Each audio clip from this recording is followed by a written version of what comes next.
There was a time when summer meant boats on the lake, laughter echoing through the hills, and a little cart carrying dreams down to the water's edge. This is the story of the Blue Ridge Yacht Club, the Incline cart, and the memories that never quite disappeared. Thanks for joining us today on History in Sight.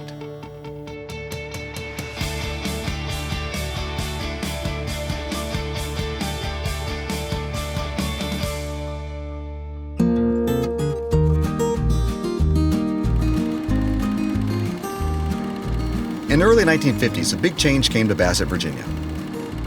The Philpott Dam, a massive flood control and hydroelectric project built by the U.S. Army Corps of Engineers, was completed in 1952. It backed up the Smith River and created Philpott Lake, a brand new, pristine body of water nestled in the foothills of the Blue Ridge. Almost overnight, the lake became a regional attraction. Clear water, fresh shorelines, and beautiful views brought in boaters, fishermen, and families looking to explore something new.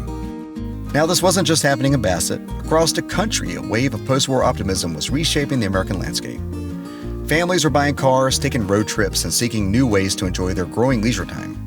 New lakes across the U.S. were becoming weekend getaways. And in towns like this one, people started building clubs to make the most of what was now available right in their backyards. So in the spring of 1953, folks around Henry County had an idea. Why not start a fishing and boating club on the lake? A few local leaders kicked off things with meetings and mailings just to see who might be interested. And it turned out a lot of people were.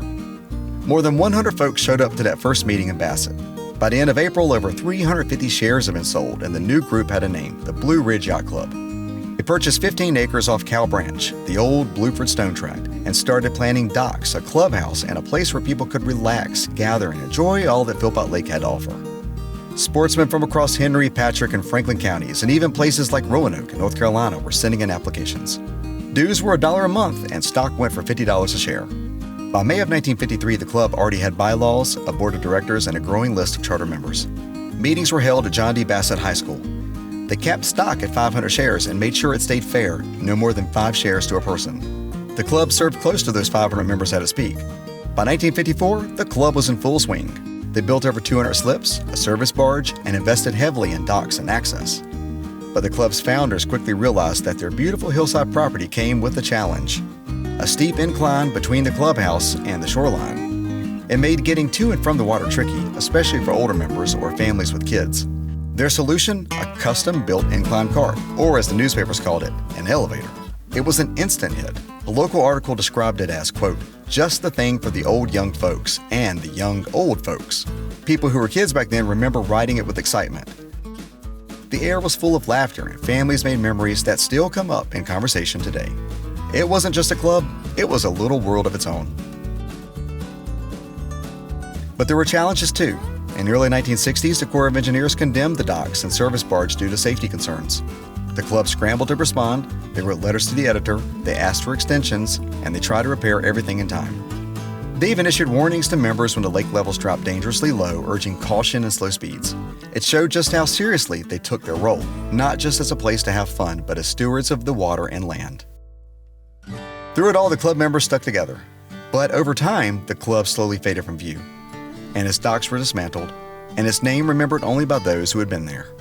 Now, I was born in the 1970s and grew up right here in the area. All my life, I'd seen the road called Blue Ridge Yacht Club Road. But by the time I was old enough to really pay attention, the club was long gone. No one ever talked about it, not in my family, not at school, not even in passing. I just figured it was a fancy name for a back road that happened to run close to the lake. The idea that there had ever been an actual yacht club out there, well, that never occurred to me. Years later, when I began focusing exclusively on Basset history, I came across old photos, pictures of docks, and newspaper clippings, and names I started to recognize. And slowly I realized the name on that road wasn't just for show. There had been a yacht club, a real one, and a big part of local life at that. But I still assumed it was all long gone. Then, in the fall of 2024, I got a message that stopped me in my tracks. Chris Powell, the manager at Philpott Dam, had been following the Basset History Facebook group that I run. He reached out and let me know something surprising. The old incline cart from the Blue Ridge Yacht Club was still out there. Now, I later found out that quite a few folk already knew it was there. People had spotted it while boating, especially in the fall when the leaves dropped and the hillside opened up. Some local hikers had come across it too. It wasn't exactly hidden, just sort of forgotten by the broader community. In fact, Chris had mentioned it already to the Greater Basset Area Community Group, a local nonprofit dedicated to keeping the town clean and beautiful. And even though they desired to preserve the inline cart, they had limited finances and couldn't immediately commit to saving it. Still, hearing about it directly from Chris was different. It felt like a story asking to be told. On November 19th, I met up with Chris at Philpott Lake Visitor Center.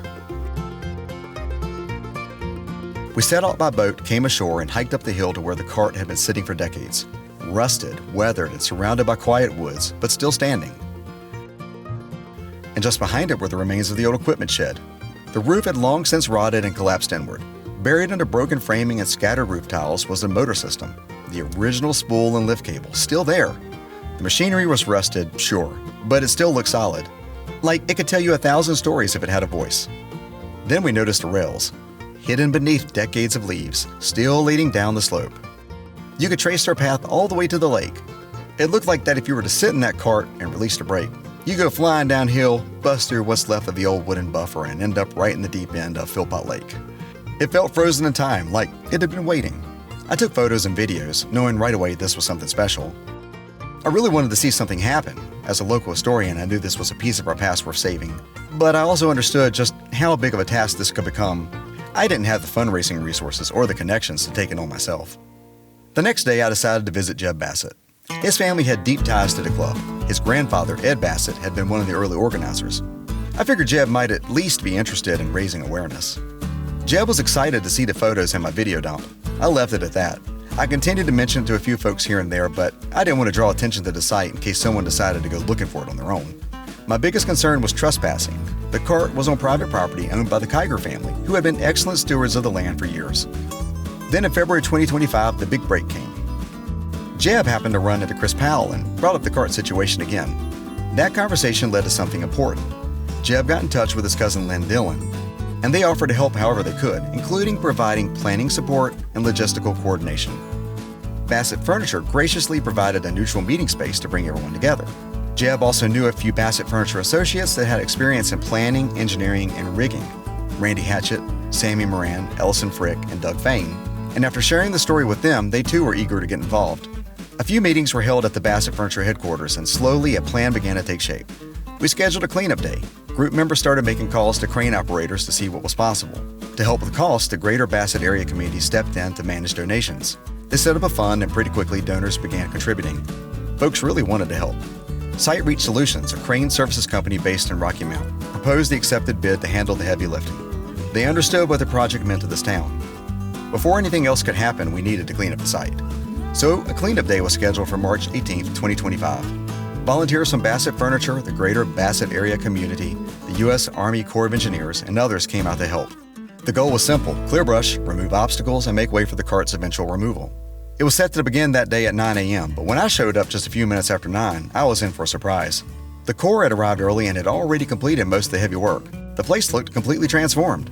For the first time in decades, you could stand at the top of the hill, look straight down, and see the entire length of rail, just like in those old photos from 1954 when it was first installed.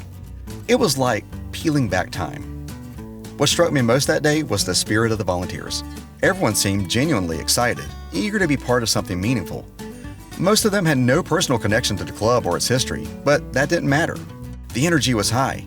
People understood that this cart wasn't just a piece of old equipment, it was a piece of local heritage, and they wanted to help preserve it. Just a few days later, on March 21st, everything was in place for the big lift. That morning, a link-belt HTC 86752 crane from Site Reach Solutions rolled onto the site. The crew extended its outriggers, those big stabilizing arms that swing out from the sides, and began preparing for the job. The workers carefully looped straps under the cart and attached them to the crane's hook. It took patience and precision. Then slowly the cart began to rise. Just before the lift, one of the Site Reach crew called out, 1,200!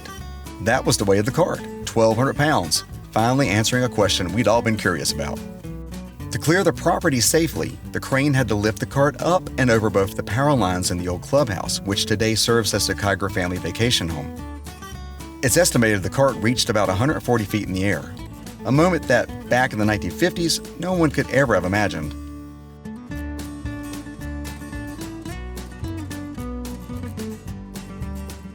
Once the cart was safely lowered and secured to the trailer, it was time for the motor. It too was carefully strapped, rigged, and gently lifted into the air.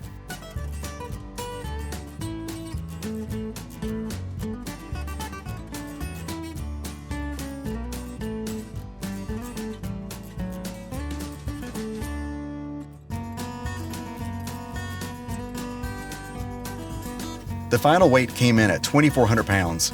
It swung slowly, steadily, before being lowered and settled into the trailer beside the cart. Two relics from another era, now side by side, ready for the road ahead. Along with Jeb Basset and Lynn Dillon, several other grandchildren of Ed Basset were present for the event, including Jeb's sisters, Sherry and Julia, along with Lynn's sister, Ruby Ann Davis. Also present was one of Jeb's sons, Tyler Basset. Each of the grandkids remembered the club as a meaningful part of their grandparents' lives, a place that had once been full of family, friendship, and summertime memories. For them, seeing that cart lifted into the air wasn't just about preservation. It was about honoring a legacy. The cart and its motor were driven to a secure storage facility.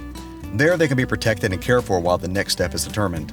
While I can't share full details just yet, I can say this. There are plans in the works. The goal is to bring the cart to a public space, somewhere it can be seen, touched, and appreciated. A place where its story can be told, not just in words or photos, but in person. For now, it rests, but its future is looking brighter than it has in a long time. Thanks to community support and generous giving, we were able to move forward and get them out of the woods at last. Throughout this effort, I've been reminded that history isn't just something we find in books or archives. It's something we carry with us. It lives in the stories people tell, the memories passed down, and the places that still echo with the past. Philpott Lake brought recreation, opportunity, and pride to this region. The Blue Ridge Yacht Club grew out of that excitement, a chance for people from across the area to come together and enjoy what this beautiful lake had to offer. And today, all those years later, that same sense of community is still here. The people who showed up to help to clear brush, raise money, lend equipment, or just stand and witness it all, they didn't do it out of obligation. Most had no personal connection to the club itself, but they understood the value in saving something that mattered to the town, something unique, something worth preserving. The Incline cart may be quiet now, tucked safely away, but its story keeps rolling, carried by a community that still believes in the power of remembering where we came from.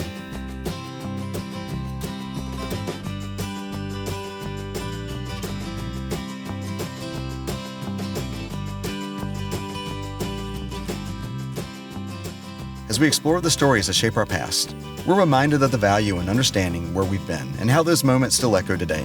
If you enjoyed this journey through history, we'd love for you to join us for the next one. And if you ever have a question or something to share, just leave it in the comments. We read every one and we'll get back to you. We'd be grateful if you give the video a like and subscribe to the channel. It helps more than you know and lets us keep bringing these memories to life. And thanks for watching History in Sight.